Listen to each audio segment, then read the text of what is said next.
Good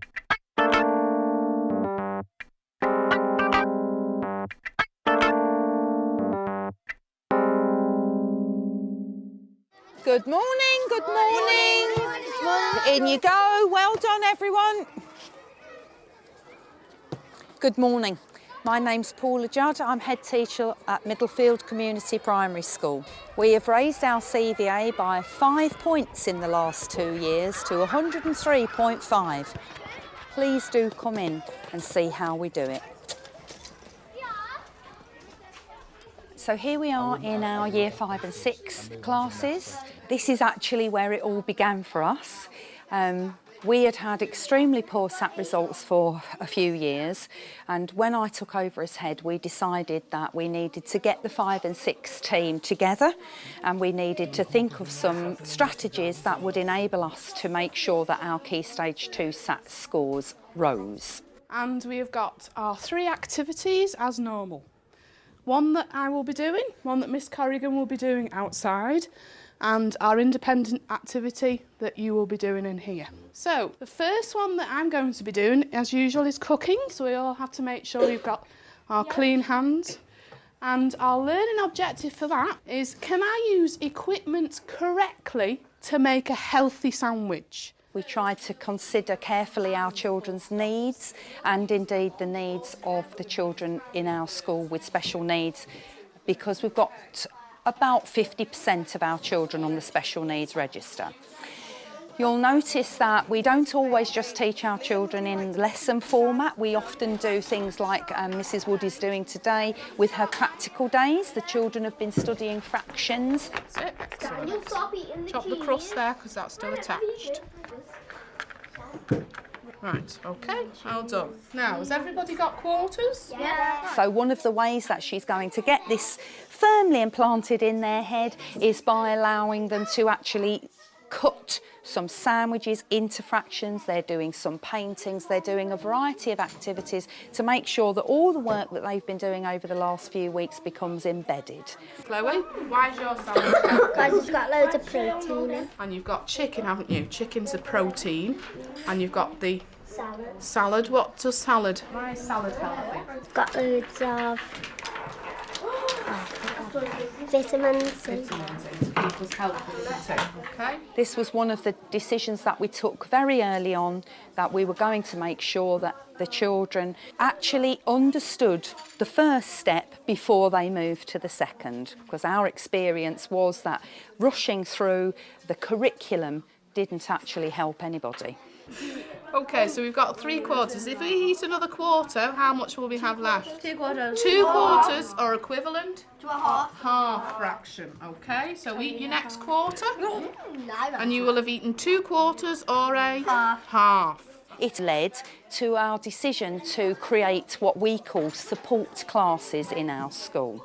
Emily, would you read it through for me? The Capacity. capacity. The support classes are planned for by the teachers and the learning support officers together. They're taught by the learning support officers alongside the teacher. 2,387 tickets for Saturday's match were sold. How many tickets are still available? Okay. This had the most fantastic effect on our SAT results and of course therefore on our CVA, because what happened was that the accelerated progress that these children actually had during their SAT year meant that most of these children achieved either 3 level 4s or in some cases level 4s, and the odd child actually achieved a level 5 here. Liam, come and help him, please. Okay, work it out together. Okay, do you want Dan to put 10 fingers up? And then he can take 7 away. Show him how many he's going to put down. How many's there, Dan? 3. So the 3 goes there. Now, we had enormous amounts of data on these children, but I'm afraid none of that data was being put to any real use. So we needed to have a very highly focused set of assessment data, which would enable each teacher to know where their child was and where their child needed to move to next. My name is Margaret Hunter. I'm a Year 2 teacher, but not just a Year 2 teacher, I'm also in charge of assessment and finding out what goes across the school. We've had superb results at the end of Key Stage 2, and it's now really, really important that we apply what we've done within Key Stage 2 in Key Stage 1. Can you put your finger on number 25 for me? What's the number before? 24. Lovely. What's the number after? 26. Well done. Focusing on assessment has been an essential part of our CVA. It wasn't just having the data available, it was what we did with it. And it was really the focus of the class profiles that are used right the way across the school now that made it very clear to us who was underachieving, and then we could identify these target groups and then put initiatives or particular things in class for them to raise their standards. Jamie's got to check through to see if she's used capital letters at the start of sentences, full stops at the end, and finger spaces between her words. Where's your capital letters? Right, what she just said. Whoops. So if I give her that pencil, Jamie can go through and she can find her capital letters. Everybody's responsible for their own profiles, but they are all put together and drawn together by the literacy coordinator and the numeracy coordinator and myself. And what we do as a team is we sit down and look at it. It is then reported back to the senior leadership team where any particular problems or anything to celebrate is shown and shared. If we look at writing, you'll see there's quite a group there that need to focus on writing. Right. Yeah. Oh, my word. Okay, so you'll see that these were the children that have been identified. You see, this is the thing, isn't it? That it's funny that a lot of these children here are not on our special needs register. So it's not our special needs children who are not progressing, who are not making progress. It's actually not children who you would expect. This is going to be quite useful. Well, not quite. It's going to be very useful because particularly when you think that there are 18 children in Year 3 and 4 on the list for writing, and they're still the biggest group for reading. So there'll be some, I'll have to ask some very hard questions about what is being done to accelerate these children's progress. Accountability became a big issue for us. One of the main reasons that we decided to tackle accountability was because this had been a school which had a fairly hierarchical way of management. So one of the first things that I decided to do was to flatten the structure here. So we don't have deputies or a deputy in our school. We have a senior leadership team which is made up of me, the curriculum coordinator, the SENCO and the assessment coordinator. And this has made everybody understand that they are accountable for the children sitting in front of them. That year, that moment, that week.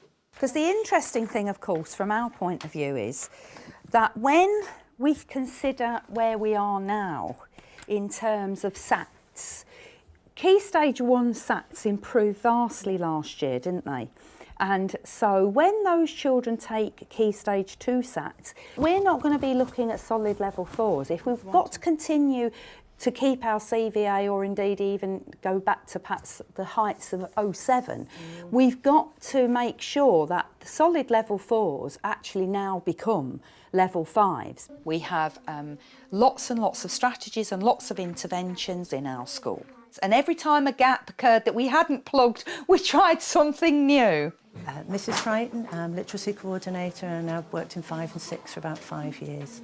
The afternoon writing groups have been really started in the last year or two just to give children who work at a higher level the opportunity to work even harder. It gives them a chance to work in a slightly different way. It's had a huge impact because it's given the children a chance to grow. It's made them feel as if they're important and given the opportunity to have their say.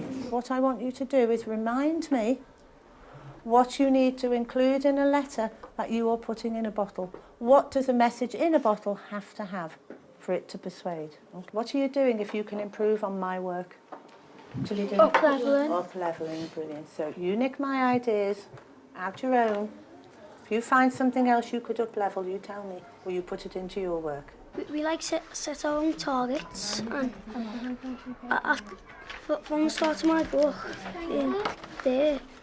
I've started with my targets, At the start, it was my handwriting. See there, nothing was joined there. And then a few weeks later, look, can you see the difference in that? The joint. And then after I got my handwriting sorted, then I have to like up-level my work with punctuation. Even though the teachers knew their targets, they weren't always shared successfully with the children. And of course, if you don't know what you're aiming for, you can't actually improve your skills. That's been a whole school target for us really for the last year or two. If we keep trying, then we'll achieve our targets and get a level 5. Keep working towards the targets and we eventually get our goal. A few weeks ago, my handwriting wasn't that good, and this week when my mum saw me handwriting, she was like, "Where'd you learn that?" And she just like was proud of me and everything. I think that the really great thing about the school over the last few years is that we have seen a real change in attitude from our parents. They can come in and they can discuss with their child's class teacher any difficulties or problems. They can also, of course, look at their child's work as well at this point. And all the time, what we're trying to say to our parents is, come in, become involved, let's work as a partnership. And the impact of having our parents involved showed in our CVA school. I'm Donna Clark, I'm the learning mentor here at Middlefield, and we've responded to parents' requests to initiate a coffee morning. I think it's really important to get parents on board, because if there's any attendance issues or any other issues with the children, I will bring it up at a meeting like this, or I'll get somebody from the LEA to come in and just reassure people how crucial attendance is to further their child's education. And I think the culture is changing. It's slow, but it's changing. Our attendance certainly has gone up and it's improved. Yeah, but if you need us, you know where we are, Julie, because we'll happily bring them down. It's only down the road, isn't it? I think they try and keep the school as friendly as possible, because people have the aspect of, well, there's parents here that might think, well, I never liked school. So they perceive school as a frightening place, but just throw your children in. And this school wants that to go. They don't want that. They don't want the stereotype of school. Because of the relaxed atmosphere, I feel like the parents are relaxed. So the children can come home and say, Mum, we did this, or Mum, we need to have this aspect. And the parents will go, oh yeah, or trips out. Mum, we need to have so many people to come on the trips out with us, and mums will go. You often get people phoning you up or indeed visiting you and asking you, how have you pushed your CVA scores up in the way that you have? Sadly, what you get is often fairly negative response to that, because people will say to you, well, that never work in my school. I couldn't possibly do that in my school. And sadly, I hear that all the time. Because you do have to have a level of commitment from the staff and from the parents and the children that I think some people feel that their staff, children, parents are not able to give. What I try to say to them is, if you can just stick with it, if you can just persevere through the difficult bits, actually this is going to be fantastic in the end.